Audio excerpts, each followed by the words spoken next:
di un altro francese dopo Pinot, appunto sul traguardo di Novi Ligure. Adesso Damien Monnier sul traguardo di Peyo Terme. Moreno intanto è riuscito a sganciarsi da Cummings per la quarta posizione, ultimi 450 metri per Damien Monnier. Dunque il Giro d'Italia torna a parlare straniero, francese per la precisione, dopo che ci eravamo abituati davvero bene con le 5 vittorie consecutive italiane inaugurate da Filippo Pozzato e poi Belletti, Nibali, Basso e Garzelli. Di nuovo invece adesso uno straniero ed è un francese al primo posto in una tappa del Giro. Questo è Simone Stortoni, anche lui faceva parte del gruppo dei fuggitivi di giornata che avevano raggiunto un vantaggio massimo di 12 minuti. Stortoni, Marzano, tutti pensavano agli scalatori puri e invece il successo va a Damien Monnier, che in pianura, nel tratto in falso piano meglio, ha azzeccato lo scatto buono, se n'è andato via nel terzetto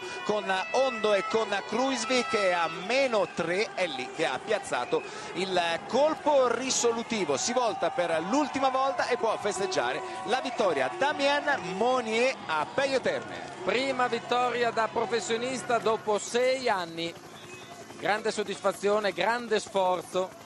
Grande fatica davvero per Monnier, sembrava per lui di essere al traguardo della cronoscalata. Ha fatto appena in tempo a sganciare i pedali, a scendere dalla bici prima di accasciarsi a terra. Secondo posto per Danilo Ondo, che ha recuperato, è andato su del suo passo, ha recuperato, ha riagganciato ed ha scavalcato Kruijswijk. Ondo al secondo posto, Steven Kruijswijk al terzo. In quarta posizione c'era lo spagnolo Moreno. Ma sarà tutto vero? Credo sia quello che si sta chiedendo adesso Damien Monnier. Sì, è tutto vero, la prima vittoria per lui della carriera arriva in una corsa non qualunque, ma una tappa del Giro d'Italia. Ed eccolo qua, Daniel Fernandez Moreno ha cercato più di ogni altro di uscire, di portare via dalla fuga nel tratto in falso piano prima dell'inizio della salita. Invece si è fatto sorprendere, non è più riuscito a recuperare. Quarto posto, il quinto è per Steven Cummings. Nel frattempo dietro a tutta la Liquigas Doimo, e sta per arrivare intanto Simone Stortoni. Noi però,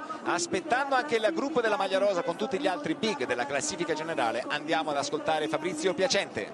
Con Damien Monnier, la première victoire de professionniste dans le Giro d'Italia.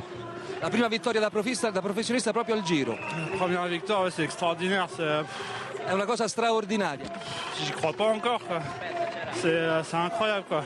J'étais bien en départ d'étape et je commençais à être vraiment dur à la fin.